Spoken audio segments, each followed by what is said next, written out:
ফায়াকুলু হাউম করাউ কিতাবিয়া।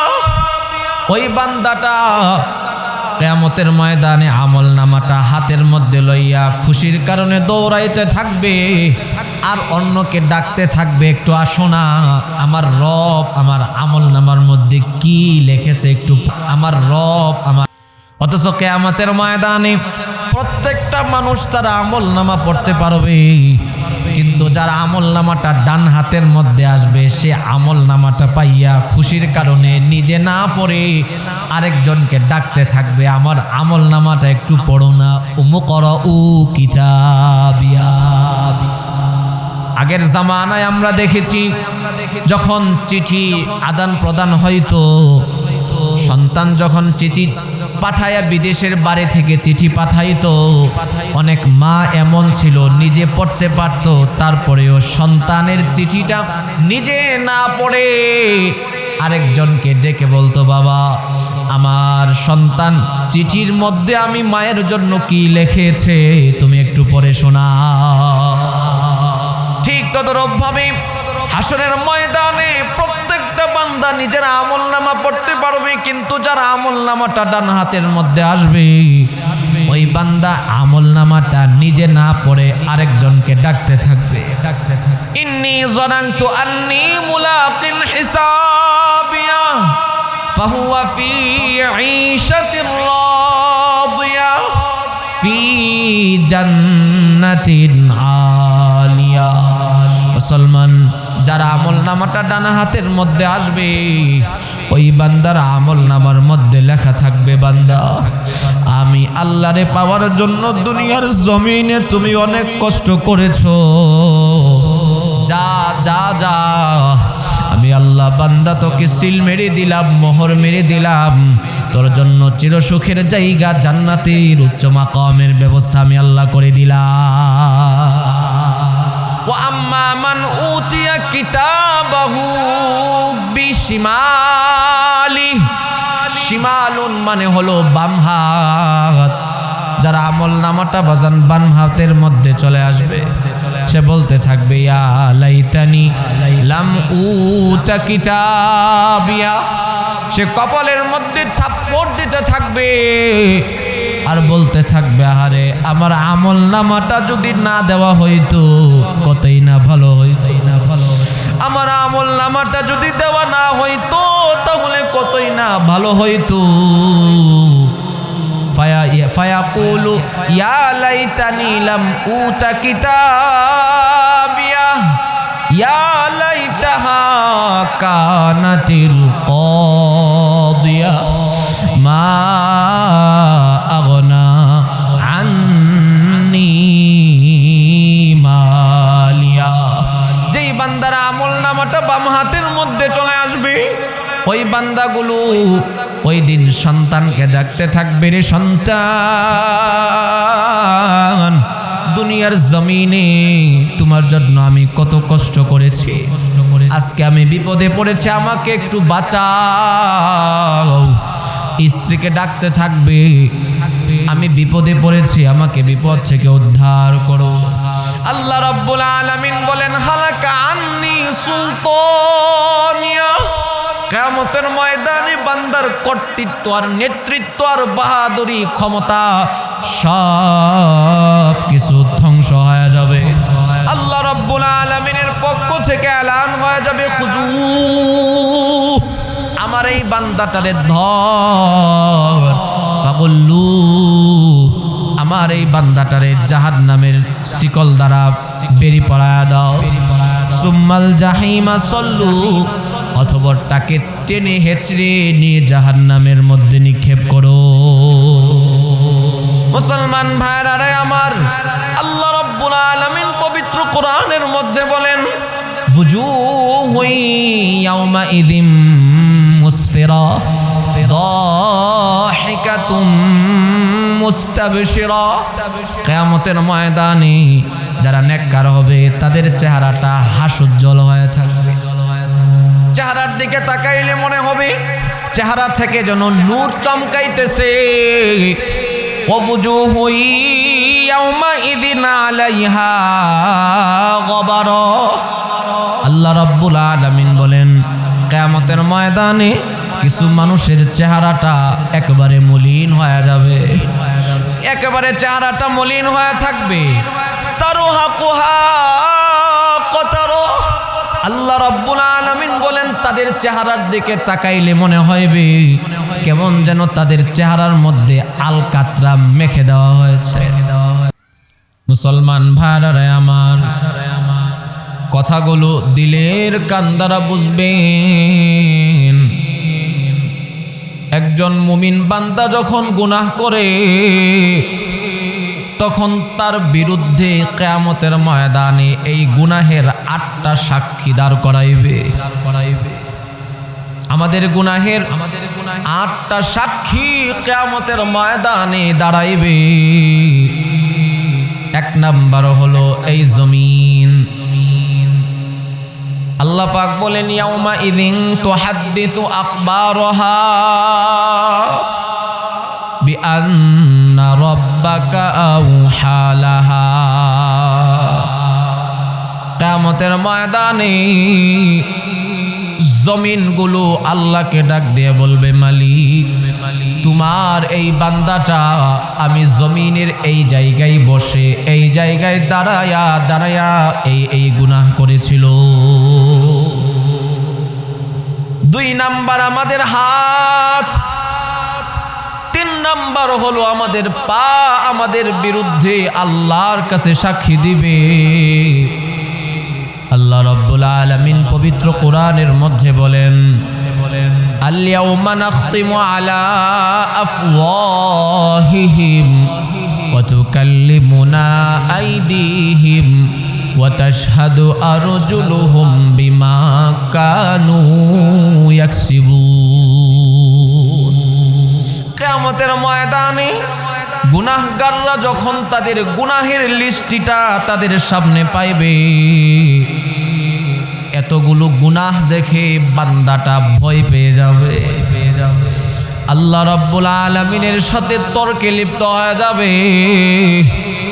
গুনাহগার বান্দাগুলো আল্লাহরে ডাক দিয়ে বলবে মালিক, আমি তো দুনিয়ার জমিনে এত গুনাহ করি নাই, শুধু শুধু তোমার ফেরেশতারা আমার ব্যাপারে গুনাহগুলো লিখেছে, আমি তো গুনাহ করি নাই। গুনাহগুলোকে অস্বীকার করে বসবি। আল্লাহ রাব্বুল আলামিন বলেন নাখতিমু আলা আফওয়াহিহিম, আমি আল্লাহ ওই দিন বান্দার জবানের মধ্যে পেরেক মেরে দিব, জবান বন্ধ হয়ে যাবে। ওয়া তুকাল্লিমুনা আইদিহিম, আমি আল্লাহর সাথে বান্দা তোমার হাত ওই দিন কথা বলবে। ওয়া তাশহাদু আরজুলুহুম বিমা কানু ইয়াকসিবুন, ওই দিন বান্দা তোমার পা আমি আল্লাহর সাথে কথা বলবে। বাজান, যে হাত দ্বারা মানুষের উপরে জুলুম করতেছি, অন্যায়ভাবে একজনের উপরে আঘাত করতেছি, কিয়ামতের ময়দানে এই হাত আমার আপনার বিরুদ্ধে সাক্ষী দিবে। যেই পায়ের দ্বারা অন্যায় কাজ করার জন্য হেঁটে হেঁটে যাইতেছি, ওই পা কিয়ামতের ময়দানে আমার আপনার বিরুদ্ধে সাক্ষী দিবে। 4 নাম্বার হলো কান, 5 নাম্বার হলো চোখ, 6 নাম্বার হলো বান্দার চামড়া। আল্লাহ রাব্বুল আলামিন বলেন হাত্তা ইযা জাউহা শাহিদা আলাইহিম সামউহুম ওয়া আবসারুহুম ওয়া জুলুদুহুম বিমা কানু ইয়ামালুন। কিয়ামতের ময়দানে কান ডাক দিয়ে বলবে আল্লাহ, তোমার বান্দা আমি এই কানের দ্বারা এই করেছে। চোখ ডাক দিয়ে বলবে মালিক, তোমার এই বান্দাটা আমি চোখের দ্বারা এই অন্যায়, চামড়ার দ্বারা এই অন্যায় কাজ করেছে। মুসলমান বাঁচার কোনো উপায় নাই। মানুষ মানুষের বিরুদ্ধে যখন তার চামড়াটা সাক্ষী দিবে, মানুষগুলো ডাক দিয়ে বলবে ক্বালু লিজুলুদিহিম লিমা শাহিদতুম আলাইনা। মানুষগুলো ডাক দিয়ে বলবে এই চামড়া, আজকে তুমি আমার বিরুদ্ধে সাক্ষী দিতেছ, অথচ তোমাকে পরিষ্কার রাখার জন্য, তোমাকে পরিচ্ছন্ন রাখার জন্য আমি কত দামি দামি তৈল ব্যবহার করেছি, তোমাকে পরিষ্কার রাখার জন্য আমি কত দামি দামি সাবান আর শ্যাম্পু ব্যবহার করেছি, অথচ চামড়া তুমি আমার বিরুদ্ধে আল্লাহর কাছে সাক্ষী দিতেছ। চামড়া ডাক দিয়ে বলবে ক্বালু আনতাকানাল্লাহুল্লাযী আনতাকা কুল্লা শাই। আয় বান্দা শুনো, যে আল্লাহ সমস্ত সৃষ্টিকে কথা বলার শক্তি দিয়েছেন, ওই আল্লাহই আজকে আমাদেরকে আদেশ দিয়েছেন যেন আমরা সত্য কথা বলি। মুসলমান ভাইরা আমার, ৭ নম্বরে আমাদের বিরুদ্ধে সাক্ষী হবে আমাদের দুই কাঁধে যে 2 জন ফেরেশতা আছে, কিরামান কাতিবিন ইয়ালামুনা মা তাফআলুন। ডান কাঁধে আল্লাহ রাব্বুল আলামিন একজন ফেরেশতা বসায় রেখেছেন, ডান কাঁধে আল্লাহ রাব্বুল আলামিন একজন ফেরেশতা বসায় রেখেছেন। ডান কাঁধের ফেরেশতার কাজ হলো বান্দার দৈনন্দিনের নেক আমলগুলো লেখা, বাম কাঁধের ফেরেশতার কাজ হলো বান্দার দৈনন্দিনের গুনাহগুলো লেখা। কিয়ামতের ময়দানে এই 2 জন ফেরেশতা আল্লাহ রাব্বুল আলামিনের দরবারে আমার আপনার ব্যাপারে সাক্ষী দিবে। 8 নাম্বার সাক্ষী হলো আমাদের যে আমল নামা দেওয়া হবে, ওই আমল নামাটা কিয়ামতের ময়দানে আমাদের বিরুদ্ধে সাক্ষ্য হয়ে দাঁড়াবে। আল্লাহ রাব্বুল আলামিন পবিত্র কোরআনের মধ্যে বলেন ওয়া কুল্লু ইনসানিন আলজামনাহু তাইরাহু ফি উনুকি। আল্লাহ রাব্বুল আলামিন ডাক দিয়ে কয় রে গোলাম, আমি আল্লাহ প্রত্যেকটা বান্দার 2 কাঁধের মাঝখানে একটা রেজিস্ট্রি খাতা রেখে দিয়েছে। কিয়ামতের ময়দানে অনুখরিজু লাহু ইয়াউমাল কিয়ামাতি কিতাবান ইয়ালকাহু মানশুরা। কিয়ামতের ময়দানে আল্লাহ রাব্বুল আলামিন বান্দার 2 কাঁধের মাঝখান থেকে ওই খাতাটারে টান মেরে বের করে নিয়ে আসবে, সামনে খুলে ধরবে আর বলবে ইকরা ইকরা, বান্দা তুমি পড়ো, কাফা বিনাফসিকাল ইয়াউমা আলাইকা হাসিবা। বান্দা তোমার আমলনামাটা পড়লে তুমি নিজেই বুঝতে পারবা তুমি জান্নাতি না জাহান্নামী। মুসলমান ভাইরা আমার, কিয়ামতের ময়দানে আমরা যে গুনাহগুলো করতেছি ওই গুনাহের 8টা সাক্ষী হবে। আবার যদি নেক আমল করি তাহলেও এই 8টা সাক্ষী আমার আপনার পক্ষে আল্লাহর কাছে সাক্ষী দিবে। শয়তান চাইবে আমাদেরকে গুনাহ করানোর জন্য। আমাদের কাজ হলো গুনাহ থেকে বেঁচে থাকা, গুনাহ থেকে বেঁচে থাকা। গুনাহের 9টা ক্ষতি। গুনাহের কয়টা ক্ষতি বলেন? আওয়াজ হয় নাই, সবাই বলেন কয়টা ক্ষতি? বান্দা যে গুনাহ করে প্রত্যেকটা গুনাহের জন্য কমপক্ষে 9টা ক্ষতি। 1 নাম্বার ক্ষতি হলো যারা বেশি বেশি করে গুনাহ করে তাদের দ্বারা দৈনন্দিন 5 ওয়াক্ত নামাজ পড়া সম্ভব হয় না। সে একদিন পড়তে পারবে তো আরেক দিন পারবে না, 1 সপ্তাহ পড়তে পারবে তো আর 1 সপ্তাহ পারবে না, 1 মাস নামাজ পড়তে পারবে তো আর 1 মাস পারবে না। যারা গুনাহগার তারা কন্টিনিউ 5 ওয়াক্ত নামাজ জামাতের সাথে আদায় করতে পারবে না। গুনাহের 2 নাম্বার ক্ষতি হলো ওই বান্দার দ্বারা কশিন কালেও তাহাজ্জুদের নামাজ পড়া সম্ভব হবে না। যেই বান্দাটা সারা রাত্র মোবাইল চালাইবে, মোবাইলের মধ্যে উল্টা পাল্টা দেখবে, তার দ্বারা তো বাজান তাহাজ্জুদের সময় উঠে আল্লাহর কাছে কান্না করা সম্ভব হবে না। গুনাহের 3 নাম্বার ক্ষতি, গুনাহের কারণে আল্লাহ রব্বুল আলামিন পেরেশানি যুক্ত এক জীবন তাকে দান করবে। হক সে লাখপতি, হক সে কোটিপতি, তারপরেও সে পেরেশানি থেকে মুক্ত হতে পারবে না।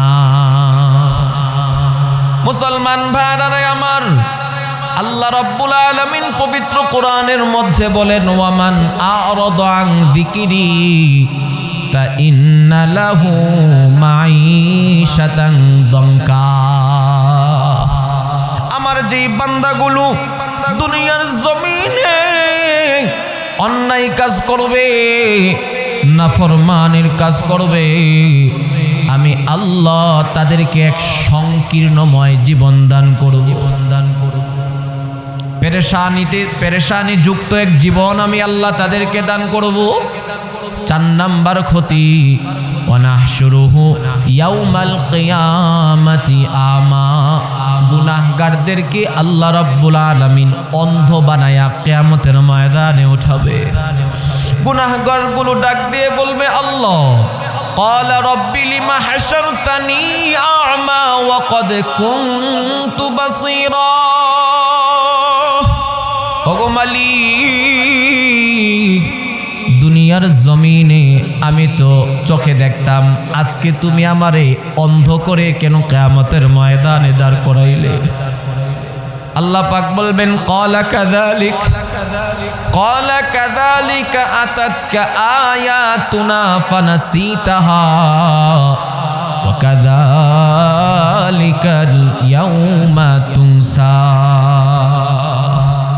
আল্লাহ রাব্বুল আলামিন বলবেন, বান্দা, দুনিয়ার জমিনে যখন আমি আল্লাহর কোরআনের আয়াতগুলো তোমার সামনে তেলাওয়াত করা হয়তো, আমি আল্লাহর হুকুমগুলো পালন করার জন্য যখন তোমাদেরকে বলা হয়তো, তখন তোমরা মুখ ফিরায় নিতা, আমি আল্লাহরে ভুলে যাইতা।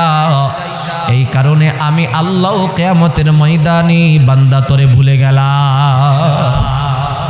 মুসলমান ভাইরা আমার, গুনাহের 5 নাম্বার ক্ষতি হলো, যারা বেশি বেশি করে গুনাহ করে সাধারণত তাদের মৃত্যুর সময় তওবা নসিব হয় না, কালিমা নসিব হয় না। মুসলমান, মৃত্যুর সময় যার কালিমা নসিব না হয়, তার চাইতে কপাল পোড়া হতভাগা পৃথিবীতে আর কেউ নাই। গুনাহের 6 নাম্বার ক্ষতি হলো, বান্দা গুনাহ করে সে নিজের উপরে নিজেই জুলুম করতেছে।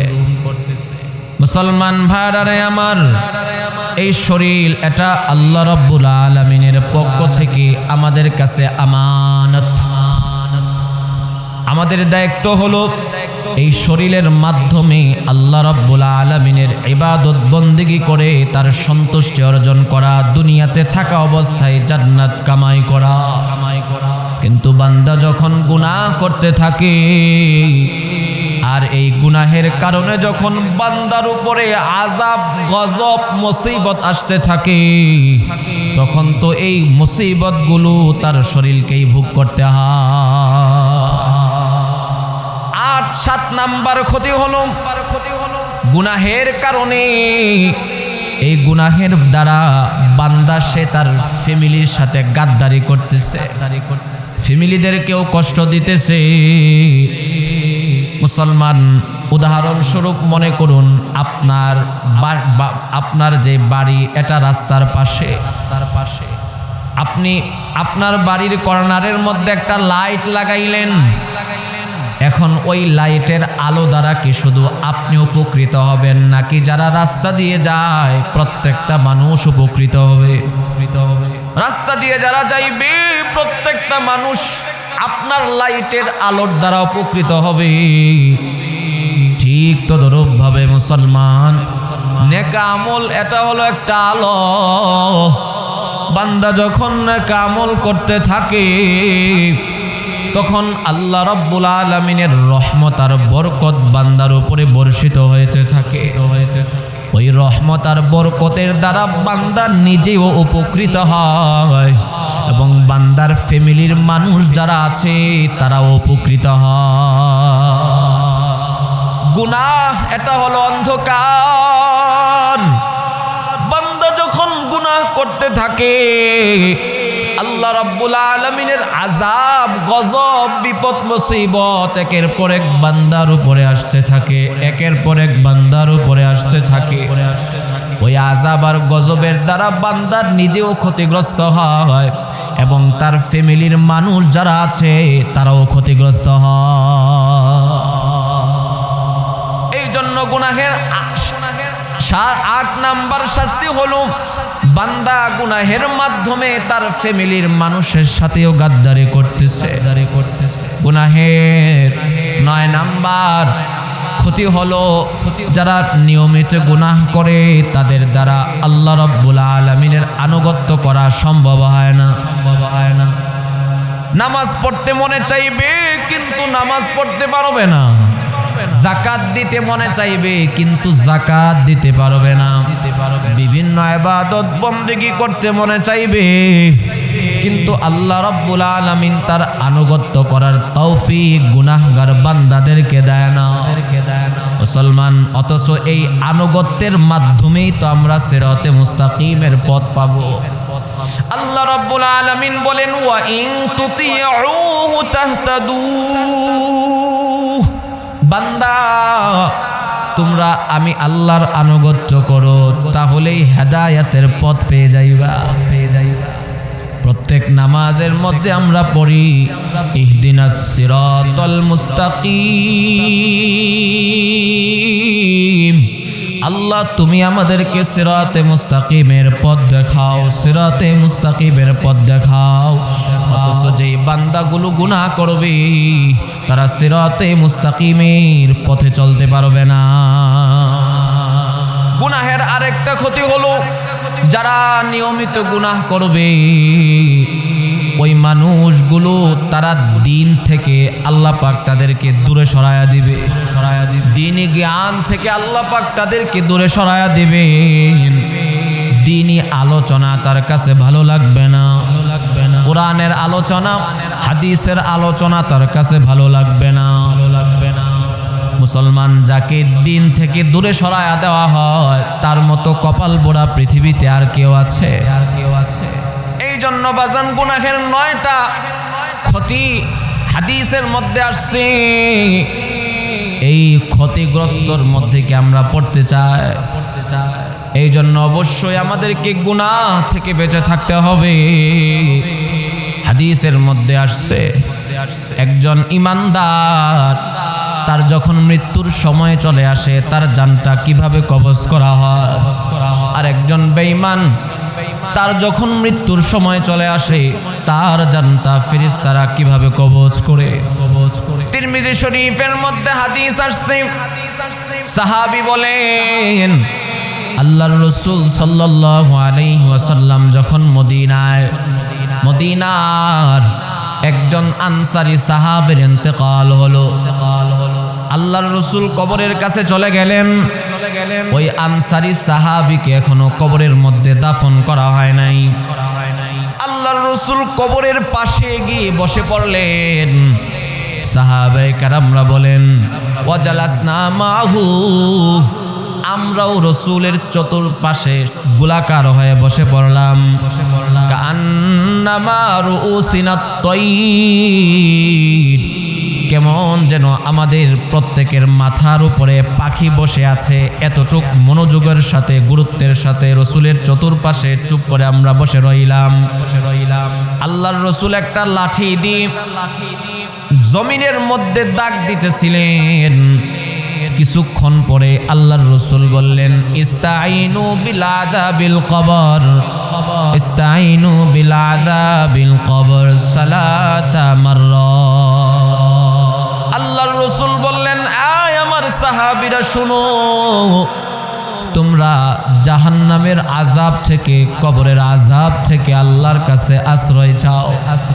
আমরাও দৈনন্দিন প্রত্যেক নামাজের পরে আল্লাহর কাছে জাহান্নাম থেকে আশ্রয় চাইব, কবরের আযাব থেকে আশ্রয় চাইব। আল্লাহুম্মা ইন্না নাউযু বিকা মিন আযাবিল কবর, আল্লাহুম্মা ইন্না নাসআলুকাল জান্নাতা ওয়া নাউযু বিকা মিনান নার। আল্লাহর রাসূল বললেন, সাহাবীরা তোমরা কবরের আযাব থেকে আল্লাহ রাব্বুল আলামিনের কাছে পানাহ চাও। আল্লাহর রাসূল এই কথাটা 3 বার বললেন। এরপরে একজন মুমিনের মৃত্যুর সময় যখন ফেরেশতা আছে তার রূহটা কিভাবে বের করা হয় আল্লাহর রাসূল বলতেছিলেন। আল্লাহর রাসূল বললেন, একজন মুমিন বান্দার যখন মৃত্যুর সময় ঘনায় আসে তখন আল্লাহ রাব্বুল আলামিনের একদল রহমতের ফেরেশতা ওই মুমিন বান্দার ঘরের মধ্যে চলে আসে। এসে তার দৃষ্টি যতটুকু যায় ওই পর্যন্ত রহমতের ফেরেশতারা মুমিন বান্দাকে ঘেরাও করে বসে থাকে। কিছুক্ষণ পর যিনি মালাকুল মাউত জান কবজ করবেন তিনি চলে আসেন। মুসলমান, এখানে একটা প্রশ্ন, যিনি মালাকুল মাউত মানুষের জান কবজ করেন, পৃথিবীতে তো এমন হয় একই টাইমে কবজ করা হয়। উদাহরণস্বরূপ মনে করুন আজকে শুক্রবার 10টায় বাংলাদেশে একজন মানুষ ইন্তেকাল করলো, সৌদি আরবে একই টাইমে একজন মানুষ ইন্তেকাল করলো, মালয়েশিয়ায় একই টাইমে একজন মানুষ ইন্তেকাল করলো, পাকিস্তানে একই টাইমে একজন মানুষ ইন্তেকাল করলো। তাহলে একজন মালাকুল মাউত এতগুলো মানুষের জান কিভাবে কবজ করেন? প্রশ্ন। এই প্রশ্নের বিভিন্ন ব্যাখ্যা মুহাদ্দিসিনে কেরামগণ লিখেছেন। তোর মধ্যে উল্লেখযোগ্য একটা ব্যাখ্যা হলো আল্লাহ রাব্বুল আলামিন তার কাছে, আল্লাহ রাব্বুল আলামিনের যত ফেরেশতা আছে সমস্ত ফেরেশতাদের মধ্য থেকে 4 জন ফেরেশতাকে আল্লাহ রাব্বুল আলামিন সম্মানিত করেছেন, বেশি মর্যাদা দিয়েছেন। হযরত জিবরাইল আলাইহিস সালাতু ওয়াস সালাম, হযরত মিকাইল আলাইহিস সালাতু ওয়াস সালাম, হযরত ইসরাফিল আলাইহিস সালাতু ওয়াস সালাম, হযরত আজরাইল আলাইহিস সালাতু ওয়াস সালাম, এই 4 জন ফেরেশতাকে আল্লাহ রাব্বুল আলামিন বিশেষ মর্যাদা দিয়েছেন। হযরত আজরাইল আলাইহিস সালাতু ওয়াস সালামকে দায়িত্ব দিলেন বান্দাদের রূহকে কবজ করার জন্য। হযরত আজরাইল আলাইহিস সালাতু ওয়াস সালাম হলেন আসল, উনার আন্ডারে অনেক ফেরেশতারা কাজ করে, তারাও বিভিন্ন জায়গায় মানুষের জানকে কবজ করে। মুসলমান ভাইরা আমার, যিনি মালাকুল মাউত মুমিন বান্দার মাথার কাছে এসে বসে পড়বে আর বলতে থাকবে, ইয়া আইয়াতুহান নাফসুল মুতমাইন্নাহ উখরুজি ইলা রাহমাতিল্লাহ, উখরুজি ইলা মাগফিরাতিল্লাহ। এই পবিত্র আত্মা আল্লাহ রাব্বুল আলামিনের রহমতের দিকে, আল্লাহ রাব্বুল আলামিনের দয়ার দিকে তুমি বের হয়ে আসো। তখন মুমিন বান্দার সামনে আল্লাহ রাব্বুল আলামিন জান্নাতকে তুলে ধরবেন। মুমিন বান্দাটা জান্নাতকে দেখে, ফেরেশতাদের এত সুন্দর আচরণ দেখে মুমিন বান্দার ভিতর থেকে রূহটা বাহির হওয়ার জন্য পাগল পারা হয়ে যাবে। রূহটা বাহির হওয়ার জন্য পাগল পারা হয়ে যাবে। আল্লাহর রাসূল বলেন, একটা কলস থেকে পানি ঢাললে যেই রকম ভাবে গড়ায়া পড়তে থাকে মুমিন বান্দার ভিতর থেকে ওই রকম ভাবে তার রূহটা বের হয়ে যাবে, তার কোনো কষ্টই হবে না। মুসলমান ভাইরা আমার, এই জন্য আল্লাহ রাব্বুল আলামিনের কাছে ভালো মৃত্যুর জন্য দোয়া করা, আল্লাহর কাছে দোয়া করা, আল্লাহুম্মা ইন্নী আউযু বিকা মিন সাকারাতিল মাউত ওয়া গামারাতিল মাউত। আল্লাহ মৃত্যুর যন্ত্রণা, মৃত্যুর পেরেশানি থেকে আপনি আমাদেরকে হেফাজত করেন। আল্লাহর কাছে এই দোয়াটা বেশি বেশি করতে থাকা, আল্লাহুম্মা ইন্নী আউযু বিকা মিন সাকারাতিল মাউত। মুসলমান, যার ভালো মৃত্যু হবে তার কপাল তো ভালো, আর যার মৃত্যুটা খারাপ হবে মৃত্যুর সময় তার কি পরিমাণ কষ্ট হবে আল্লাহর রাসূল সেটা হাদিসের মধ্যে বলেছেন। উদাহরণস্বরূপ পয়গম্বর বলেন, একটা জীবিত ছাগলকে যদি টেনে তার দেহ থেকে চামড়াকে ছিঁড়ে ফেলা হয়, একটা ছাগলের যেই পরিমাণ কষ্ট হবে, একজন গুনাহগারের ভিতর থেকে যখন তার রূহটা বাহির করা হবে এর চাইতে আরো বেশি কষ্ট হবে।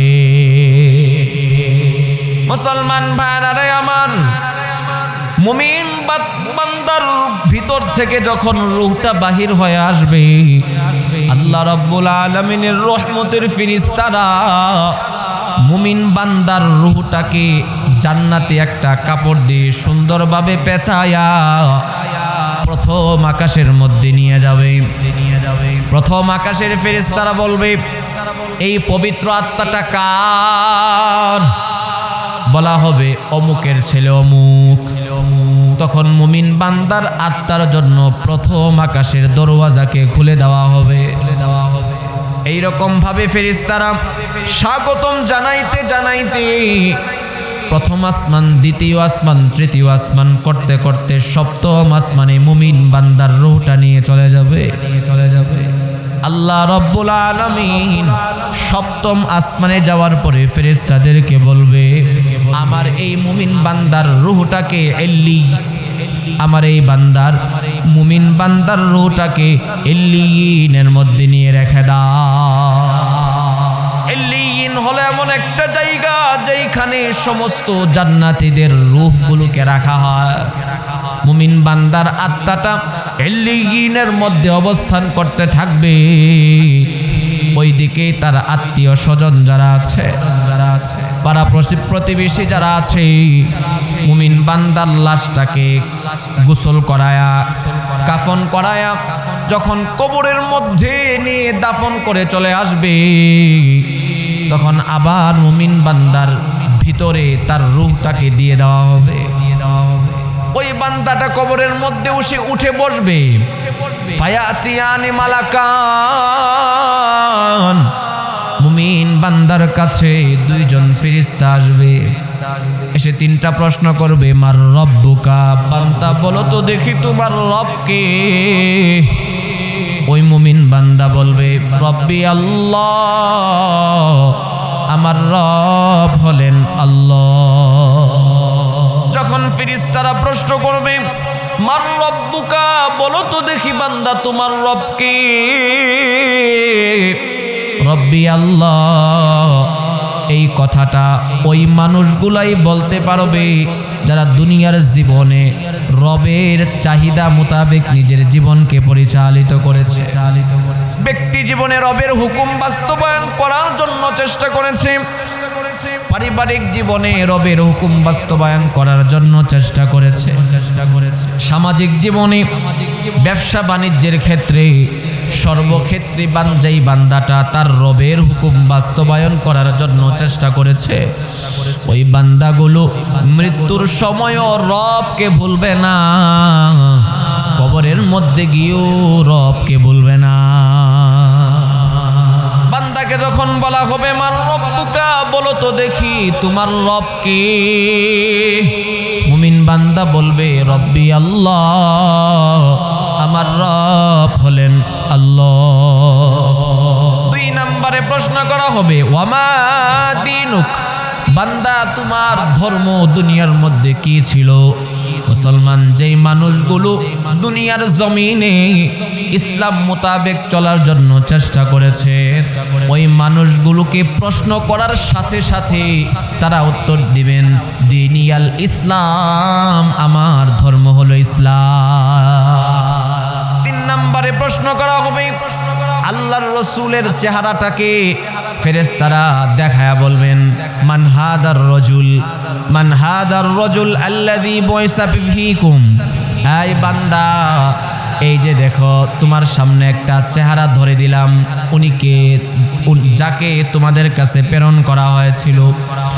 মুমিন বান্দা রসুলের চেহারাটা দেখা মাত্র যাদের অন্তরে রসুলের প্রতি প্রেম ভালোবাসা মহাব্বত থাকবে, যারা রসুলের সুন্নাহ মোতাবেক নিজের জীবনকে পরিচালিত করবে, ওই মানুষগুলো রসুলের চেহারাটা দেখা মাত্র বলে ফেলবে তিনি তো আমাদের নবী জনাবে মুহাম্মাদুর রাসূলুল্লাহ সাল্লাল্লাহু আলাইহি ওয়াসাল্লাম।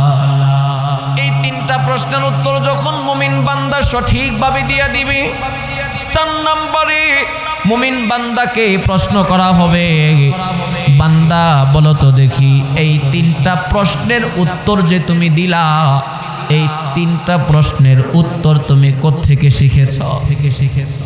বান্দা বলবে করাতু কিতাবাল্লাহ ওয়া আমানতু বিহি ওয়া তাসাদদাকতু বিহি। আমি দুনিয়ার জমিনে আল্লাহর কিতাব পড়েছি, আল্লাহর কিতাবকে বিশ্বাস করেছিলাম, আল্লাহর কিতাবের উপরে ঈমান এনেছিলাম, কোরআনের মধ্যে পেয়েছি। এই জন্য কোরআনের অর্থ বোঝার জন্য চেষ্টা করা এটাও প্রত্যেকটা মুমিনের কর্তব্য। সেই ছোটকালে যে মক্তবের মধ্যে কোরআন পড়েছি, এত বছর হয়ে গেল এখনো পর্যন্ত কোরআনের অর্থ বোঝার জন্য চেষ্টা করি নাই।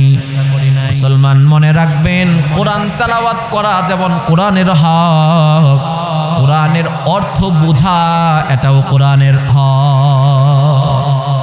মুসলমান ভাইরা আমার, মুমিন বান্দা যখন 3টা প্রশ্নের উত্তর সঠিকভাবে দিয়া দিবে, আল্লাহ রাব্বুল আলামিনের পক্ষ থেকে ঘোষণা হয়ে যাবে সাদাকা আব্দি,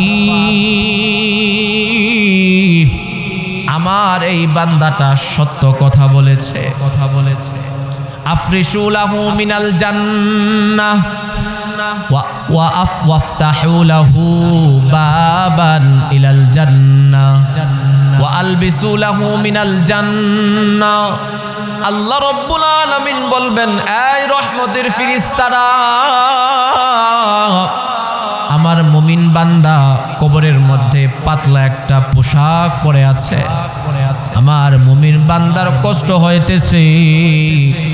দুনিয়াতে আমি আল্লাহরে পাওয়ার জন্য আমার মুমিন বান্দা অনেক কষ্ট স্বীকার করেছে, আজকে আমি আল্লাহর কাছে চলে আসছি।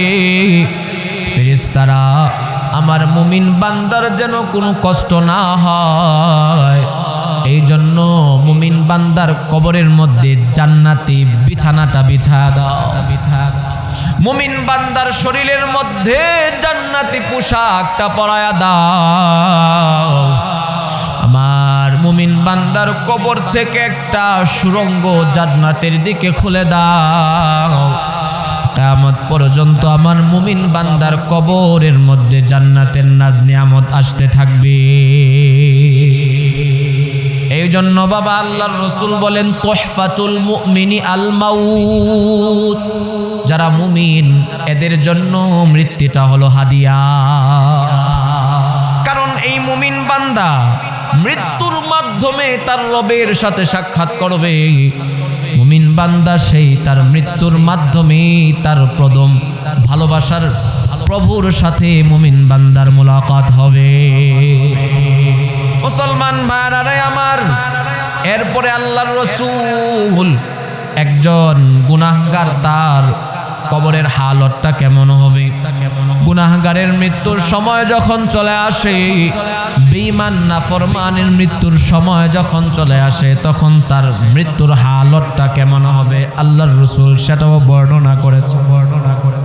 আল্লাহর রাসূল বলেন, একজন কাফেরের মৃত্যুর সময় যখন চলে আসে, তখন আল্লাহ রাব্বুল আলামিনের গজবের একদল ফেরেশতা ওই বান্দার বাড়িতে চলে আসে। বান্দার দৃষ্টি যতটুকু যায় ওই পরিমাণ আল্লাহ রাব্বুল আলামিনের আযাবের ফেরেশতারা বসে পড়ে। কিছুক্ষণ পরেই যিনি মালাকুল মাউত তিনি বান্দার জানটা কবজ করার জন্য চলে আসে।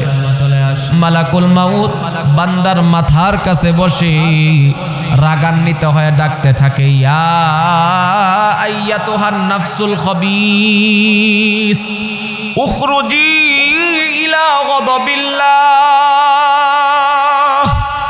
উখরুজি ইলা গাদাবিল্লাহি ওয়া ইকাবিহি।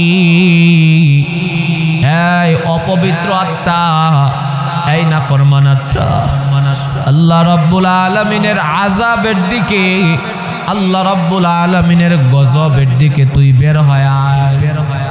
ধমক দিয়ে বলতে থাকে। তখন ওই গুনাহগারের সামনে জাহান্নামটাকে তুলে ধরা হয়। গুনাহগার বান্দাটা ফেরেশতাদের আচরণ দেখে, জাহান্নামের ভয়ঙ্কর শাস্তি দেখে ওই বান্দার ভিতর থেকে তার রূহটা বের হতে চায় না, এদিক সেদিক লুকাইতে থাকে। আল্লাহর রাসূল বলেন তখন ফেরেশতা থাবা মেরে তার রগগুলো ছিঁড়ে টান মেরে তার ভিতর থেকে রূহটাকে বের করে নিয়ে আসে। মুসলমান ভাইরা আমার, কাফেরের ভিতর থেকে যখন রূহটাকে বের করা হয়, রূহটাকে বের করার পর ফেরেশতারা একটা দুর্গন্ধযুক্ত কাপড়ের দ্বারা এই কাফেরের আত্মাটাকে পেঁচায়া প্রথম আকাশের মধ্যে নিয়ে যায়। প্রথম আকাশের ফেরেশতারা বলতে থাকে, এই অপবিত্র আত্মাটা কার? তখন বলা হবে, অমুকের ছেলে অমুক। এই অপবিত্র আত্মার জন্য বাজান প্রথম আকাশের দরওয়াজা খোলা হবে না। প্রথম আকাশের দরওয়াজা বান্দার জন্য খোলা হবে না। আল্লাহর রাসূল তখন বলেন, লা তুফাত্তাহু লাহুম আবওয়াবুস সামা ওয়ালা ইয়াদখুলুনাল জান্নাহ হাত্তা ইয়ালিজাল জামালু ফি সামিল খিয়াম। আল্লাহ রাব্বুল আল্লাহর পাক বলেন, এই গুনাহগার বান্দাদের জন্য প্রথম আকাশের দরওয়াজা খোলা হবে না। তাদেরকে জান্নাতেও প্রবেশ করানো হবে না।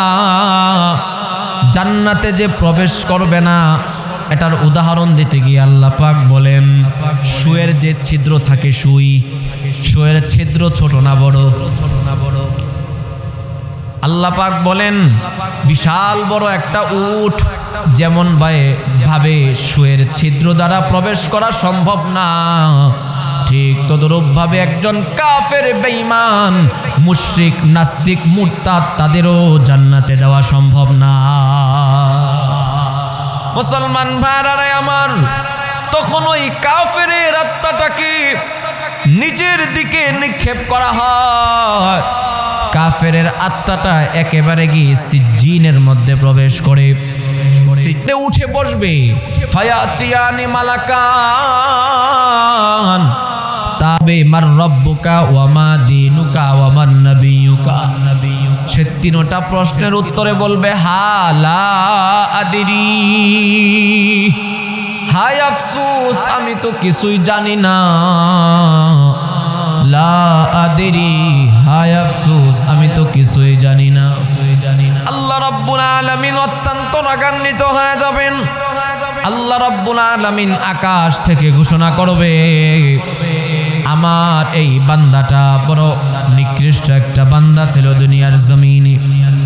আফরিশু লাহু মিনান নার ওয়া আলবিসু লাহু মিনান নার ওয়াফতাহু লাহু বাবান ইলান নার। আল্লাহ রাব্বুল আলামিন বলবেন, এই বেঈমানটা, এই বেঈমানের কবরের মধ্যে একটা জাহান্নামের বিছানা বিছায়া দাও।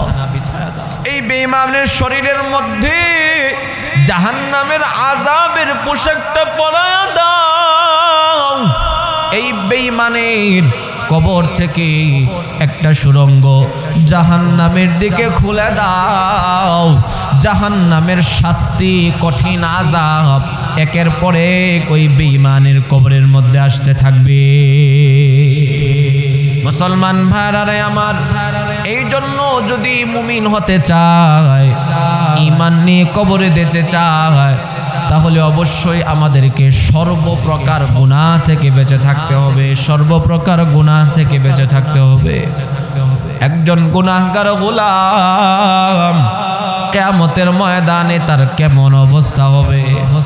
আল্লাহ রাব্বুল আলামিন বলেন, আল্লাহ রাব্বুল আলামিন ডাক দিয়ে বলেন, গুনাহগারদের অবস্থা কিয়ামতের ময়দানে কেমন হবে জানোনি? দুনিয়ার জমিনে একটা সন্তানের জন্য মা বাবার অন্তরে কত মায়া। সন্তান যদি অসুস্থ হয়ে যায়, ডাক্তার যদি বড় কোনো একটা রোগের কথা বলে দেয়, মা কান্না করে, বাবা কান্না করে, আর ডাক দিয়ে বলতে থাকে, মালিক, আমার সন্তানের অসুস্থতা তুমি আমাদেরকে দিয়ে দাও। আল্লাহ, তারপরেও তুমি আমাদের সন্তানটারে বাঁচায়া দাও, সন্তানটারে বাঁচায়া দাও। সন্তানের প্রতি কত মায়া। আল্লাহ রাব্বুল আলামিন বলেন, কিয়ামতের বিভীষিকাময় অবস্থা যখন বান্দা তোমার সামনে চলে আসবে, বান্দা তুমি ওই সময় আমি আল্লাহর কাছে কি বলবা জানোনি? ইয়াওয়াদ্দুল মুজরিমু লাউ ইয়াফতাদি মিন আযাবি ইয়াউমিদিন বিবানি। গুনাহগার বান্দাগুলো আল্লাহ রাব্বুল আলামিনকে ডেকে ডেকে বলতে থাকবে, মালিক, আমার সন্তানটারে তুমি জাহান্নামে দিয়ে দাও। আল্লাহ, তারপরেও তুমি আমারে বাঁচায়া দাও। কেমন অবস্থা হলে সন্তানকে আল্লাহর কাছে ঘুষ দিতে চাইবে? সাহিবাতিহি ওয়া আখি, স্ত্রীর কথা বলবে, আল্লাহ, আমার স্ত্রীটারে তুমি জাহান্নামে দিয়ে দাও।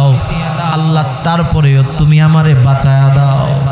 ওয়াখি, আমার ভাই বেরাদর যারা আছে, বন্ধু বান্ধব যারা আছে, আল্লাহ, তাদেরকেও তুমি জাহান্নামে দিয়ে দাও। ওমান ফিল আরদি জামিআন সুম্মা ইউনজি।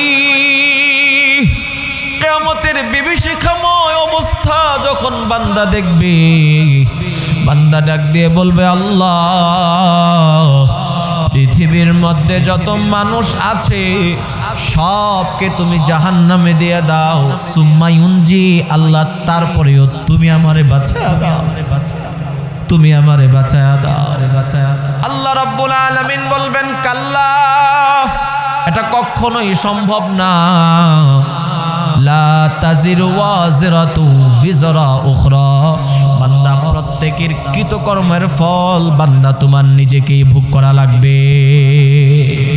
নিজের কৃতকর্মের ফল বান্দা তোমারই ভোগ করা লাগবে। মুসলমান, হাসরের ময়দানে আমলনামা দেওয়া হবে, আমলনামা দেওয়া হবে। আল্লাহ রাব্বুল আলামিন বলেন, আম্মা মান উতিয়া কিতাবাহু বিশিমালি। শিমালুন মানে হলো ডান হাত। যারা আমলনামাটা কিয়ামতের ময়দানে ডান হাতের মধ্যে চলে আসবে, ওই বান্দাটা কিয়ামতের ময়দানে খুশির কারণে দৌড়াইতে থাকবে। ফায়াকুলু হা উমকরাউ কিতাবিয়া। ওই বান্দাটা কিয়ামতের ময়দানে আমলনামাটা হাতের মধ্যে লইয়া খুশির কারণে দৌড়াইতে থাকবে, আর অন্যকে ডাকতে থাকবে, একটু আসো না, আমার রব আমার আমলনামার মধ্যে কি লিখেছে একটু পড়ে শোনাও, পড়ে শোনাও। অথচ কিয়ামতের ময়দানে প্রত্যেকটা মানুষ তারা আমলনামা পড়তে পারবে, কিন্তু যার আমলনামাটা ডান হাতের মধ্যে আসবে, সে আমলনামাটা পাইয়া খুশির কারণে নিজে না পড়ে আরেকজনকে ডাকতে থাকবে, আমার আমলনামাটা একটু পড়ো না, উমকরাউ কিতাবিয়া। আগের জামানায় আমরা দেখেছি যখন চিঠি আদান প্রদান হইতো, সন্তান যখন চিঠি পাঠায়া বিদেশের বাড়ি থেকে চিঠি পাঠাইতো, অনেক মা এমন ছিল নিজে পড়তে পারত, তারপরেও সন্তানের চিঠিটা নিজে না পড়ে আরেকজনকে ডেকে বলতো, বাবা আমার সন্তান চিঠির মধ্যে আমি মায়ের জন্য কি লিখেছে তুমি একটু পড়ে শোনাও। ঠিক তদরূপভাবে হাসরের ময়দানে প্রত্যেকটা বান্দা নিজের আমলনামা পড়তে পারবে, কিন্তু যার আমলনামাটা ডান হাতের মধ্যে আসবে ওই বান্দা আমলনামাটা নিজে না পড়ে আরেকজনকে ডাকতে থাকবে। ইন্নী যানানতু আন্নী মুলাকিন হিসাবিয়া ফাহুয়া ফি ঈশাতির রাদিয়া ফি জান্নাতিন আলিয়া। মুসলমান, যারা আমলনামাটা ডান হাতের মধ্যে আসবে ওই বান্দার আমলনামার মধ্যে লেখা থাকবে, বান্দা আমি আল্লাহরে পাওয়ার জন্য দুনিয়ার জমিনে তুমি অনেক কষ্ট করেছো, যা যা যা আমি আল্লাহ বান্দা তোকে সিল মেরে দিলাম, মোহর মেরে দিলাম, তোর জন্য চিরসুখের জায়গা জান্নাতের উচ্চ মাকামের ব্যবস্থা আমি আল্লাহ করে দিলাম। ওয়া আম্মা মান উতিয়া কিতাবাহু বিশিমালি, শিমালুন মানে হলো বাম হাত, যারা আমলনামাটা বাজান বাম হাতের মধ্যে চলে আসবে সে বলতে থাকবে, ইয়া লাইতানি লাম উতা কিতাবিয়া।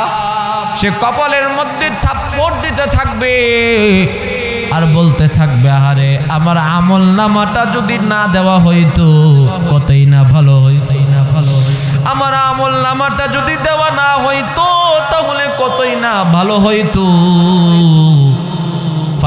ফায়াকুলু ইয়া লাইতানি লাম উতা কিতাবিয়া ইয়া লাইতাহা কানাতিল কাদিয়া মা আগনা আন্নি মালিয়া। যেই বান্দারা আমলনামাটা বাম হাতের মধ্যে চলে আসবে ওই বান্দাগুলো ওই দিন সন্তানকে ডাকতে থাকবে, রে সন্তান দুনিয়ার জমিনে তোমার জন্য আমি কত কষ্ট করেছি, আজকে আমি বিপদে পড়েছি, আমাকে একটু বাঁচাও। স্ত্রীকে ডাকতে থাকবে, আমি বিপদে পড়েছি, আমাকে বিপদ থেকে উদ্ধার করো। আল্লাহ রাব্বুল আলামিন বলেন, হালাকা আন্নি সুলতানিয়া। কিয়ামতের ময়দানে বান্দার কর্তৃত্ব আর নেতৃত্ব আর বাহাদুরি ক্ষমতা সব কিছু ধ্বংস হয়ে যাবে। আল্লাহ রাব্বুল আলামিনের পক্ষ থেকে এলান হয়ে যাবে, খুজু আমার এই বান্দাটারে ধর, ফাগুল্লু আমার এই বান্দাটারে জাহান্নামের শিকল দ্বারা বেরি পড়ায়া দাও, সুম্মাল জাহিমা সল্লু অথবা তাকে টেনে হেঁচড়ে নিয়ে জাহান্নামের মধ্যে নিক্ষেপ করো।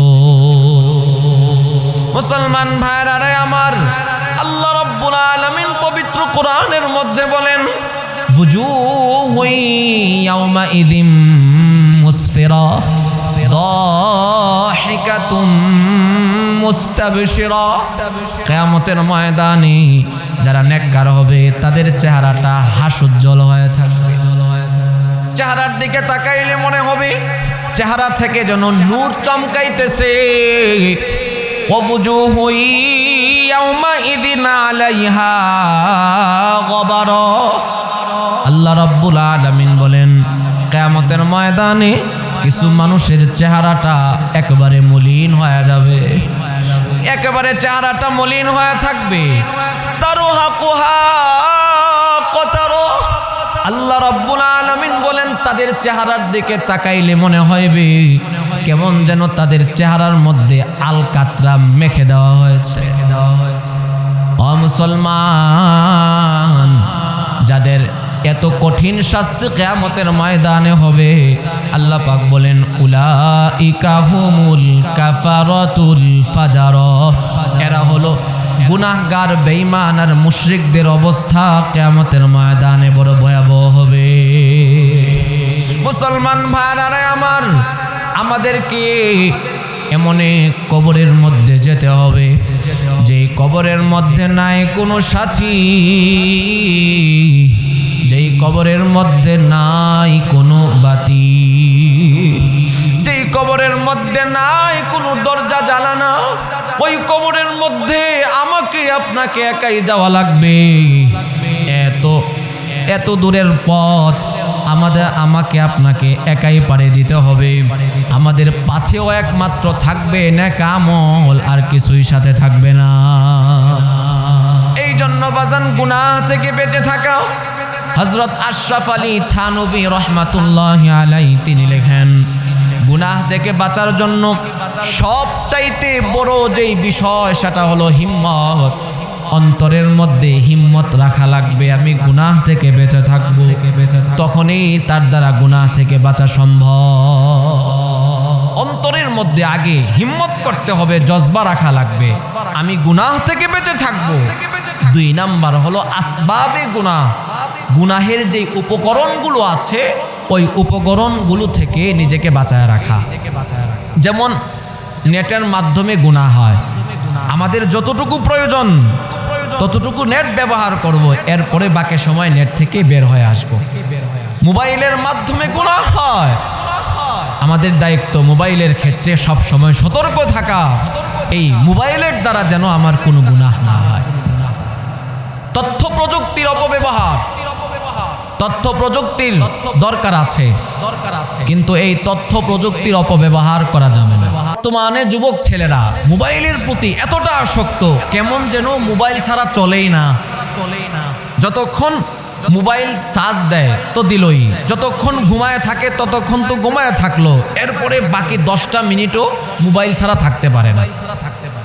মুসলমান একজন মানুষ যেমন অসুস্থতার কারণে যেমন সে কোনো কাজকর্ম করতে পারে না, ঠিক তদরূপ ভাবে যারা মোবাইলে আসক্ত এরাও এই মোবাইলের প্রতি আসক্ত থাকার কারণে নামাজ রোজা করতে পারে না, কোরআন তেলাওয়াত করতে পারে না, মা বাবার কথা শুনতে পারে না, এমনকি পড়ালেখার মধ্যেও মনোযোগী হতে পারে না। কথা কোন ঠিক কি ঠিক না? আস্তে বললেন, যারা জোরে বলেন ঠিক কি ঠিক না? মুসলমান ভাইরা আমার, বর্তমানে আমরা যারা অভিভাবক আছি আমাদের অন্তরের মধ্যে অনেক আশা সন্তানকে নিয়ে। আমার সন্তান লেখাপড়া করবে, আমার সন্তান উচ্চ শিক্ষায় শিক্ষিত হবে, আমার সন্তান জজ ব্যারিস্টার হবে, আমার সন্তান সরকারি চাকরি করবে, আমার সন্তান লক্ষ কোটি টাকা ইনকাম করবে, আমাকে ভালো একটা অবস্থানে রাখবে। সন্তানকে নিয়ে কত আশা, কিন্তু সন্তান যখন লেখাপড়া করে, লেখাপড়া অবস্থায় সন্তানের হাতে বিশাল বড় একটা মোবাইল ফোন কিনা দেয়। এটা তো কেমন জলে এমন হলো শিয়ালের হাতে মুরগি বর্গা দেওয়া। মুসলমান, উদাহরণস্বরূপ মনে করুন একজন ব্যক্তি একটা মুরগির খামার করলো, মুরগির খামারের ভিতরে শত শত মুরগি, ওই খামারের মধ্যে সে একটা শিয়াল ঢুকা দিল। এখন মনে মনে আশা, 1 সপ্তাহ 10 দিন পরে মুরগিগুলো যখন বড় হবে আমি বাজারে নিয়ে বিক্রি করে লাভবান হব, কোটিপতি হব। অথচ মুরগির খামারের মধ্যে শিয়াল ঢোকানো। মুসলমান আপনারা কি বলেন? সপ্তাহ 10 দিন পরে যদি ওই ব্যক্তি খামারের মধ্যে গিয়ে ঢুকে, তাহলে একটা মুরগিও কি আস্ত থাকবে? কথা বলেন, আস্ত থাকবে? দেখা যাবে কোনোটার পা নাই, কোনোটার মাথা নাই, কোনোটার হাত নাই। শিয়াল সে তো 1 সপ্তাহের ভিতরে মুরগির খামারের মধ্যে তাণ্ডব চালাইবে, তাণ্ডব। মুসলমান ভাইরা আমার, ঠিক তদরূপ ভাবে আমাদের প্রত্যেকটা অভিভাবকের অন্তরে সন্তানকে নিয়ে অনেক আশা। এই বিশাল বড় আশার ঘরের মধ্যে আমি একটা শিয়াল ঢুকায়া দিলাম, ওই শিয়ালের নাম হলো মোবাইল ফোন। মুসলমান ভাইরা আমার, একটা শিয়াল একটা মুরগির খামারের সমস্ত মুরগিগুলোকে ধ্বংস করার জন্য যেমন যথেষ্ট, বর্তমান একজন তরুণ তরুণীকে ধ্বংস করার জন্য একটা মোবাইল ফোনে যথেষ্ট, যদি সে সতর্কতার সাথে মোবাইল না চালায়, যদি সে সতর্কতার সাথে মোবাইল না চালায়, দেখবেন সে আস্তে আস্তে তার মন মানসিকতার মধ্যে পরিবর্তন আসবে, তার রুচির মধ্যে পরিবর্তন আসবে, তার মেধা দিনকে দিন কমতে থাকবে, তার শরীর ভাঙতে থাকবে, সে গোপন গুনায় লিপ্ত হয়ে যাবে, সে কাপুরুষ হয়ে যাবে, সে হিজলা হয়ে যাবে। কথা কোন ঠিক ঠিক কথা কোন ঠিক। এই জন্য অভিভাবকদেরকে এই ক্ষেত্রে অবশ্যই সতর্ক থাকা লাগবে। মুসলমান ভাইরা আমার, আপনার সন্তান দূরে কোথাও থাকে, লেখাপড়া করতেছে, সন্তানের সাথে যদি কথা বলার দরকার হয়, তাহলে আপনি একটা সাধারণ নরমাল সেট আপনার সন্তানরে আপনি কিনা দেন। বিশাল বড় একটা মোবাইল ফোন পড়ালেখা অবস্থায় সন্তানকে কিনা দিলেন, আর মনে মনে আশা আমার সন্তান বাইজিদ বুস্তামি হবে, আমার সন্তান খাজা মঈনুদ্দিন চিশতি হবে। আল্লাহর নামের কসম করে বলতেছি, কশিন কালো এটা সম্ভব না। এই মোবাইল ফোনের কারণেই সন্তান মা বাবার কথা মানতে পারে না। এই মোবাইল ফোনের কারণেই সন্তান মা বাবার কথা মানতে পারে না।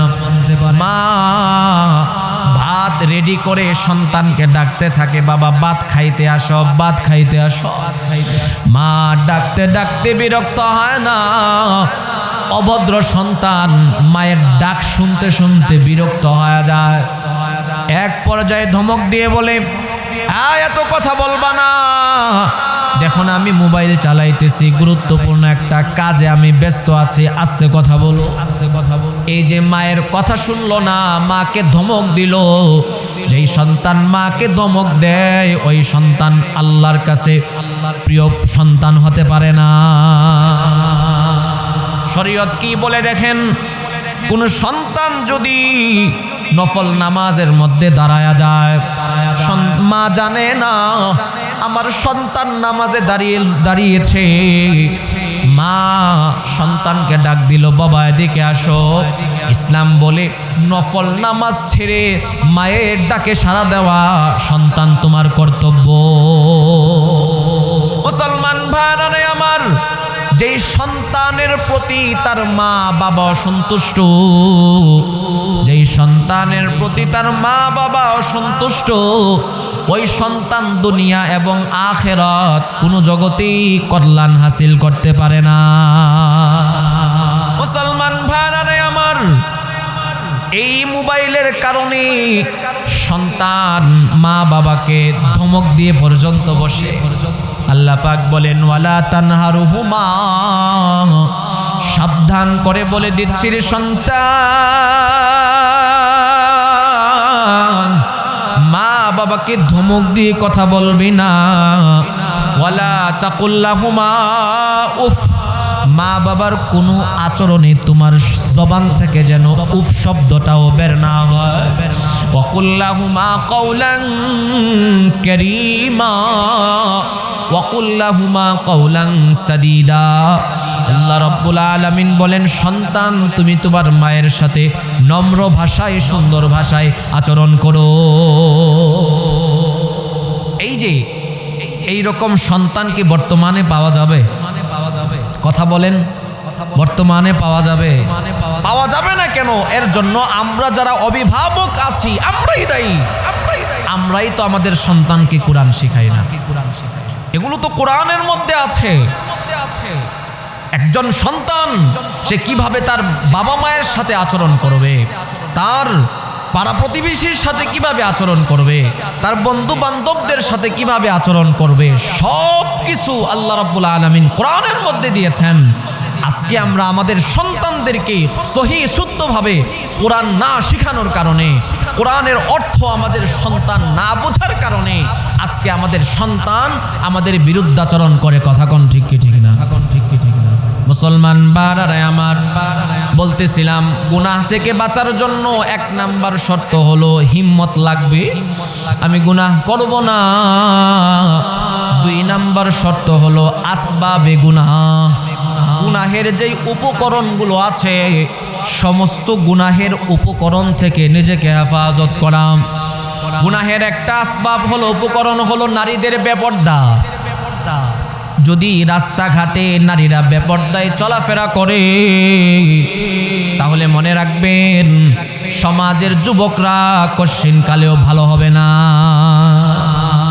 এই বেপর্দা নারীদের দিকে তাকায় যুবকরা বিভিন্ন গুনাহের মধ্যে লিপ্ত হয়ে যায়। এই জন্যই তো আল্লাহ রাব্বুল আলামিন বলেন ওয়াকরনা ফি বুয়ুতিকুন, এই নারী জাতি শুনো, তোমরা ঘরের মধ্যে অবস্থান করো, ঘরের মধ্যে অবস্থান করো।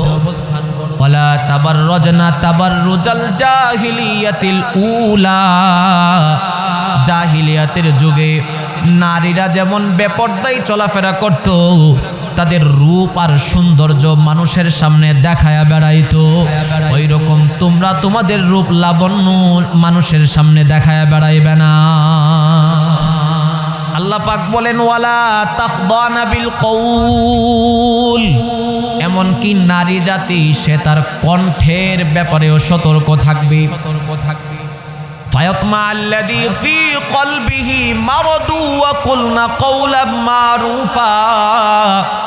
আল্লাহ রাব্বুল আলামিন বলেন যেই নারীর যদি পরপুরুষের সাথে সে নরম ভাষায় কথা বলে, মজা করে কথা বলে, তাহলে যে সমস্ত পুরুষদের অন্তরে গুনাহের অসুস্থতা আছে ওই সমস্ত পুরুষগুলা ওই নারীকে পাওয়ার জন্য লালায়িত হয়ে যাবে। নাউজুবিল্লাহ। কার কথা? আরো জোরে আওয়াজ দিয়ে বলেন কার কথা?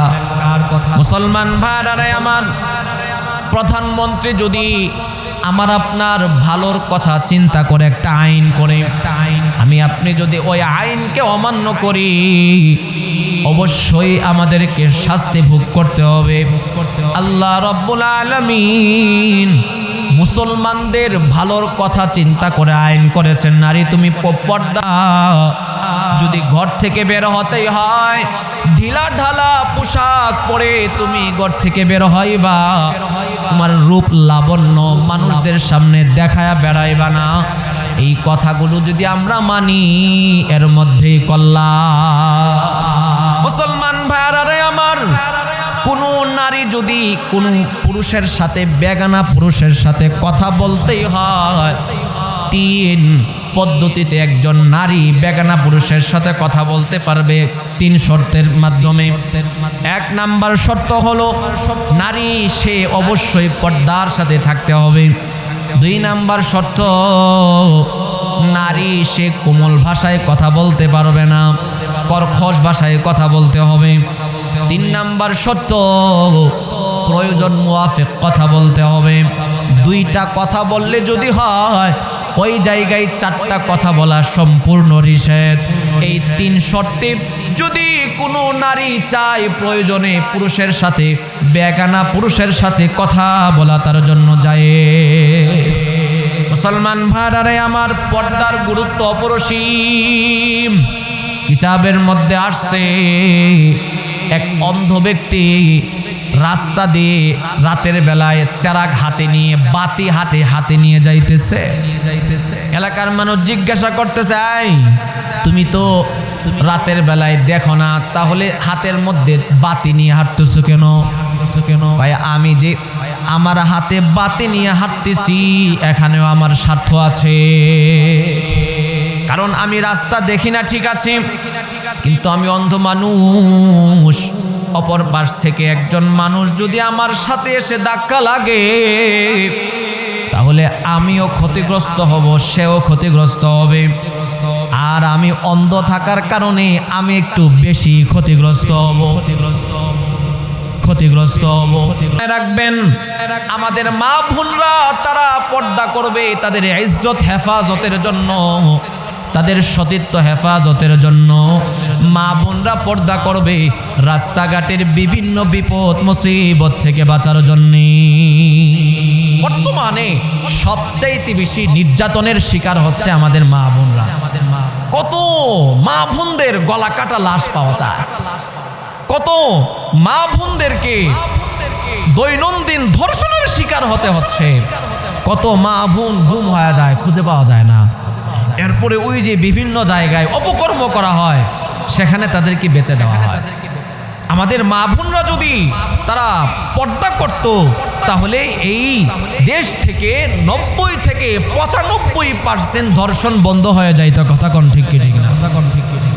মুসলমান ভাইরা আমার, তিরমিজি শরীফের মধ্যে হাদিস আসছে, আল্লাহর রাসূল সাল্লাল্লাহু আলাইহি ওয়াসাল্লাম বলেন, লানাল্লাহুন নাযিরা ওয়াল মানযুরা ইলাইহি। আল্লাহ রাব্বুল আলামিন ওই মানুষদের প্রতি অভিসম্পাদ দেয় যেই পুরুষ কোন বেগানা নারীর দিকে কুদৃষ্টি করে, তার প্রতি আল্লাহ লানত। ওয়াল মানযুরা ইলাইহি, 2 নম্বর, যেই নারী তার দিকে অন্য পুরুষদেরকে কুদৃষ্টি করার সুযোগ করে দেয়, তার প্রতিও আল্লাহ রাব্বুল আলামিনের লানত। মুসলমান ভাইরা আমার, আজকে আমরা মা বাবার বদদুয়াকে ভয় করি, মুরব্বীদের বদদুয়াকে ভয় করি, আলেম ওলামাদের বদদুয়াকে ভয় করি, আল্লাহওয়ালা মানুষদের বদদুয়াকে ভয় করি। অথচ স্বয়ং আল্লাহ রাব্বুল আলামিন নিজে বদদুয়া করতেছেন, যে পুরুষ বেগানা নারীর দিকে কুদৃষ্টি করবে, যেই নারী তার দিকে কুদৃষ্টি করার সুযোগ করে দিবে, উভয়ের প্রতি আল্লাহ রাব্বুল আলামিনের লানত। মুসলমান ভাইরা আমার, এই কথাগুলো বললে, পর্দার কথা বললে, আমাদের সমাজের এক শ্রেণীর নারীবাদী তারা বলে ইসলাম পর্দার মাধ্যমে নারীদেরকে ঠকিয়েছে। বলে নাউজুবিল্লাহ। আমরা তো বলি ইসলাম নারীদেরকে পর্দার মাধ্যমে ঠকায় নাই, বরং ইসলাম সর্বক্ষেত্রে নারীদেরকে পুরুষদের থেকে বেশি অগ্রাধিকার দিয়েছে। না জানার কারণে আমরা এমন কথা বলি। ও মুসলমান, আল্লাহর রসুলের জামানায় যখন ইসলাম আসে নাই, ওই সময় একজন মহিলা মা হিসাবে তার কোনো মূল্যায়ন ছিল না, বোন হিসাবে তার কোনো মূল্যায়ন ছিল না, স্ত্রী হিসাবে তার কোনো মূল্যায়ন ছিল না, মেয়ে হিসাবে তার কোনো মূল্যায়ন ছিল না। মহিলাদেরকে কলঙ্কের পথিক মনে করা হয়তো, মহিলাদেরকে কলঙ্কের পথিক মনে করা হয়তো। কন্যা সন্তান যদি জন্মগ্রহণ করত, ওই কন্যা সন্তানকে বাজার জীবন্ত মাটির নিচে দাফন করে দেওয়া হয়তো।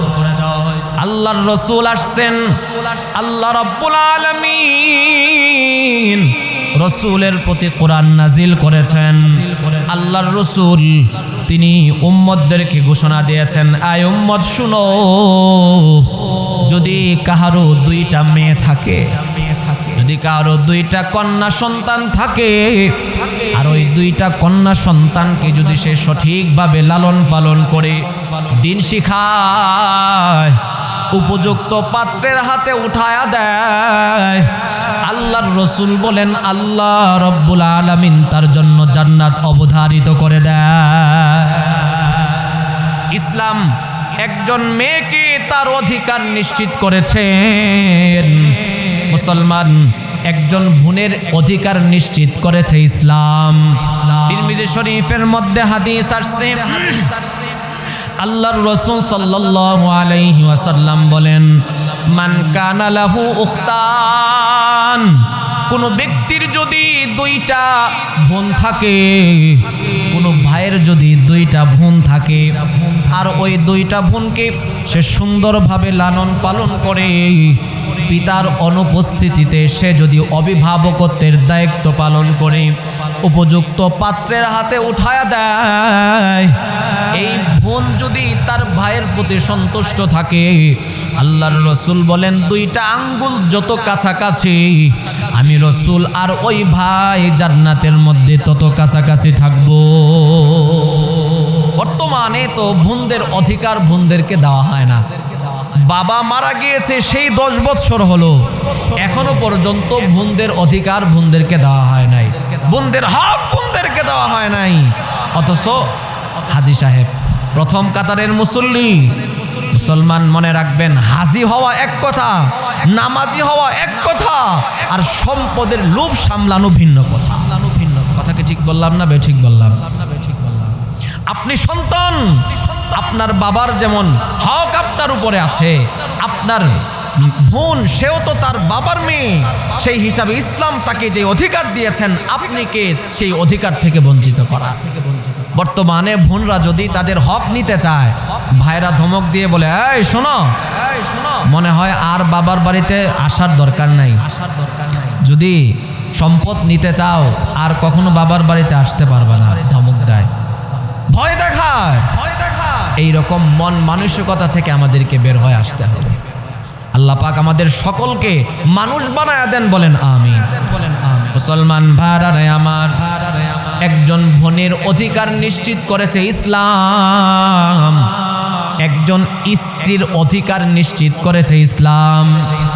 আল্লাহর রাসূল বলেন, উম্মত শুনো, তুমি যত বড়ই আলেম আর মুফতি হও না কেন, যত বড়ই হাজী সাহেব আর দানবীর হও না কেন, যত বড় আল্লাহওয়ালা আর মুমিন মুত্তাকি হও না কেন, এলাকার সমস্ত মানুষের সাথে তুমি যতই ভালো আচরণ করো না কেন, যদি তোমার স্ত্রী তোমার প্রতি অসন্তুষ্ট থাকে, বাহিরে এসে মানুষদের সাথে ভালো আচরণ, ঘরের মধ্যে গিয়ে স্ত্রীর সাথে জুলুম করে, এমন স্বামী সমাজে আছে না নাই?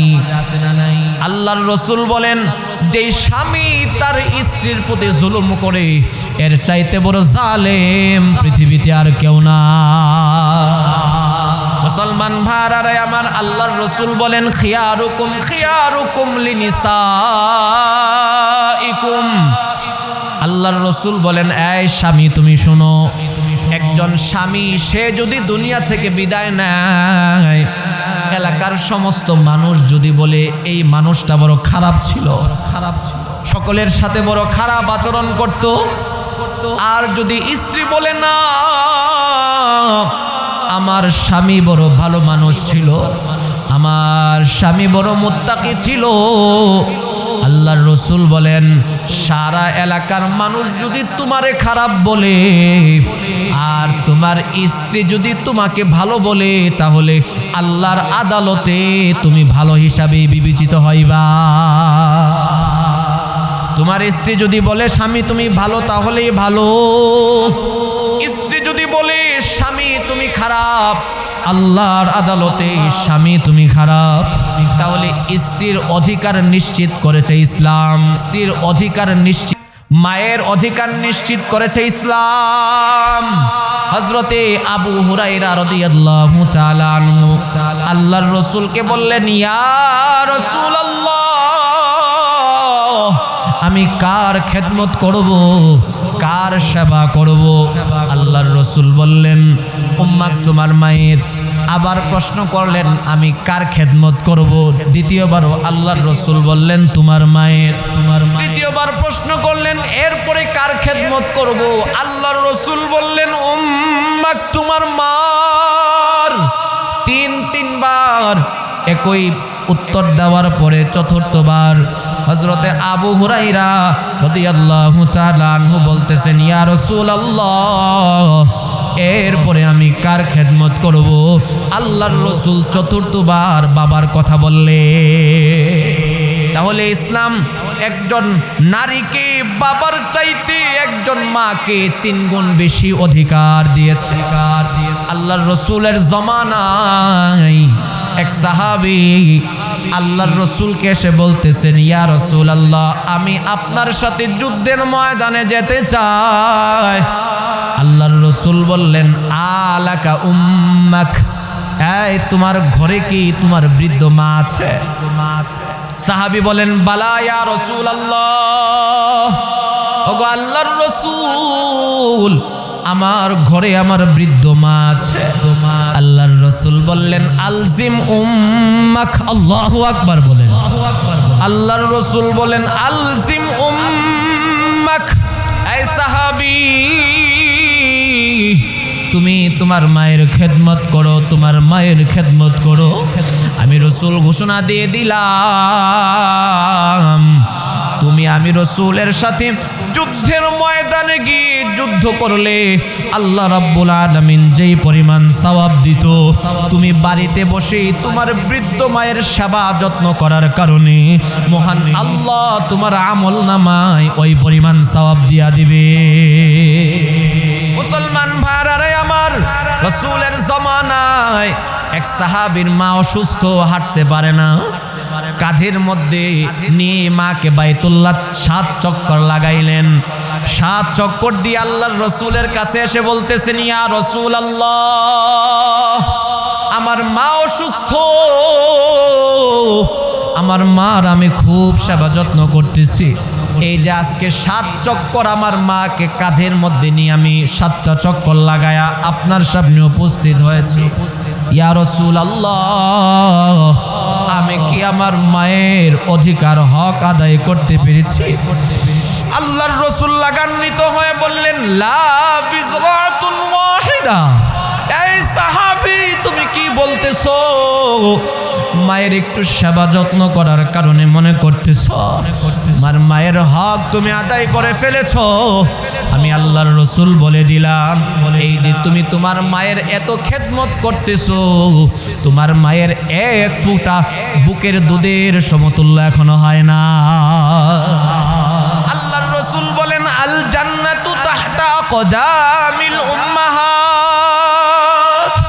মায়ের পায়ের নিচে আল্লাহ রাব্বুল আলামিন জান্নাত রেখে দিয়েছেন। কোন সন্তান যদি মায়ের খেদমত করে, মাকে সন্তুষ্ট করে, আল্লাহ পাক তার প্রতি খুশি। আর কোন সন্তান যদি মাকে কষ্ট দেয়, মা যদি সন্তানের প্রতি অসন্তুষ্ট থাকে, তাহলে স্বয়ং আল্লাহ ওই সন্তানের প্রতি অসন্তুষ্ট। যে বলতেছিলাম নারীদেরকে ইসলাম যে অধিকার দিয়েছেন, সর্বক্ষেত্রে মা বোনদেরকে ইসলাম অগ্রাধিকার দিয়েছে। একজন মা হিসাবে তার অধিকার নিশ্চিত করেছে ইসলাম, একজন বোন হিসাবে তার অধিকার নিশ্চিত করেছে ইসলাম, একজন মেয়ে হিসাবে তার অধিকার নিশ্চিত করেছে ইসলাম, একজন স্ত্রী হিসাবে তার অধিকার নিশ্চিত করেছে ইসলাম। সর্বক্ষেত্রে আজকে আমাদের মা বোনরা না জানার কারণে বলে ইসলাম পর্দার মাধ্যমে বিভিন্ন হুকুম তাদেরকে আরোপিত করার মাধ্যমে ঠকিয়েছে। আমি বলবো ইসলাম মা বোনদেরকে ঠকায় নাই, বরং সর্বক্ষেত্রে অগ্রাধিকার দিয়েছেন। কথা কোন ঠিক কি ঠিক না? তো বলতেছিলাম আসবাবে গুনাহ, 1 নাম্বার হলো মোবাইল ফোন। আমরা এই মোবাইল ফোনের ক্ষেত্রে খুব সতর্ক থাকব। 2 নাম্বার বলেছি নারীদের বেপরদাই চলাফেরা। যখন নারীরা বেপরদাই চলাফেরা করবে, আমার দেশের যুবক ভাইরা এরা বিভিন্ন গুনাহের মধ্যে জড়িয়ে পড়বে। একজন মা বোনরা যদি তারা পর্দার ভিতরে চলে আসে, যুব সমাজ বিভিন্ন গুনাহ থেকে বেঁচে থাকতে পারবে। তো এই আসবাবে গুনাহের মধ্যে আরেকটা হলো বন্ধু বান্ধব। বলতেছি 1-2 মিনিটের ভিতরে শেষ করে দিচ্ছি। আরেকটা হলো বন্ধু বান্ধব। এই জন্য আল্লাহর রাসূল বলেন, লা তুসাহিব ইল্লা মুমিনা। মুমিন ব্যতীত, মুত্তাকি ব্যতীত কাউকে বন্ধুরূপে গ্রহণ করবা না। এটা আমাদের সকলের জন্য নির্দেশ। যাদের বয়স 25 বৎসর, যাদের বয়স 10 বৎসর, যাদের বয়স 50 বৎসর, যাদের বয়স 80 বৎসর, সকলের জন্য রাসূলের এই নির্দেশ, মুত্তাকি ব্যতীত, মুমিন ব্যক্তি ব্যতীত কাউকে বন্ধুরূপে গ্রহণ করা যাবে না। যেই ব্যক্তি সারাদিন মোবাইল ফোন নিয়ে ব্যস্ত, যে ব্যক্তি সুদ ঘুষ দুর্নীতি আর জুলুম নিয়ে ব্যস্ত, আল্লাহর রাসূল বলেন সাবধান, তাকে কিন্তু তুমি বন্ধুরূপে গ্রহণ করবা না। ওয়ালা ইয়াকুল তুআমাকা ইল্লা তাকিয়ুন। আল্লাহর রাসূল বলেন এমন কি মুত্তাকি ব্যতীত তোমার সাথে যেন কেউ খাবারও না খায়, তোমার সাথে যেন কেউ খাবারেও মুত্তাকি ব্যতীত না বসে। কারণ মুত্তাকি ব্যতীত খারাপ ব্যক্তি যদি তোমার খাবারে বসে, তাহলে তার একটা আসর তোমার ভিতরে পড়বে। এই জন্য আল্লাহ রাসূল বলেন, আল মারউ আলা দীনি খলিলি। এই তুমি কাকে বন্ধু বানাইতেছো, আগে তাকে একটু যাচাই করো।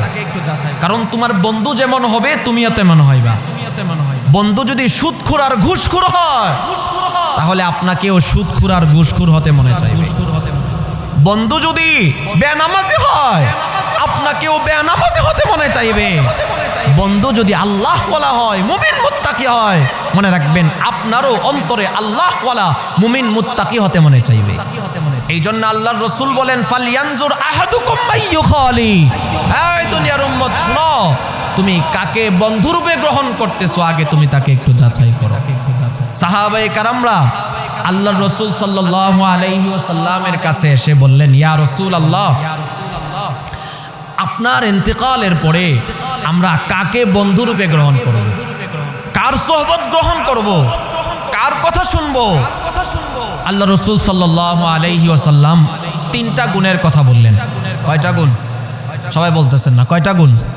হুজুর চলে আসতেছে, আমি বয়ান শেষ করে দিচ্ছি, একটু মনোযোগ সহকারে শুনেন। কয়টা গুণ? আল্লাহ রাসূল তিনটা গুণের কথা বললেন। এক নম্বরে আল্লাহর রাসূল বললেন, যার চেহারা দেখলে আল্লাহর কথা স্মরণ হয়। যার চেহারা দেখলে আল্লাহর কথা স্মরণ হয়। দুই নম্বরে আল্লাহর রাসূল বললেন, যার আমল দেখলে আখিরাতের কথা স্মরণ হয়। তিন নম্বরে আল্লাহর রাসূল বললেন, ওয়াজাদাহু বিল ঈমানি মানতিকুহু। আর যার বয়ান শুনলে, আলোচনা শুনলে, কথাবার্তা শুনলে মানুষের অন্তরের ঈমান বাড়তে থাকে।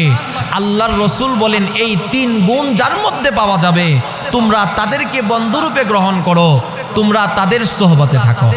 কয়টা গুণের কথা বললাম? এক নাম্বার, যার চেহারা দেখলে আল্লাহর কথা স্মরণ হয়। দুই নাম্বার, যার আমল দেখলে আখিরাতের প্রতি মানুষের উদ্বুদ্ধ, মানুষের আগ্রহ বাড়তে থাকে। তিন নাম্বার হলো, যার বয়ান শুনলে ঈমান বাড়তে থাকে। এই তিন গুণ যার মধ্যে পাওয়া যাবে আল্লাহর রাসূল বলেন, তোমরা তাদেরকে বন্ধুরূপে গ্রহণ করো।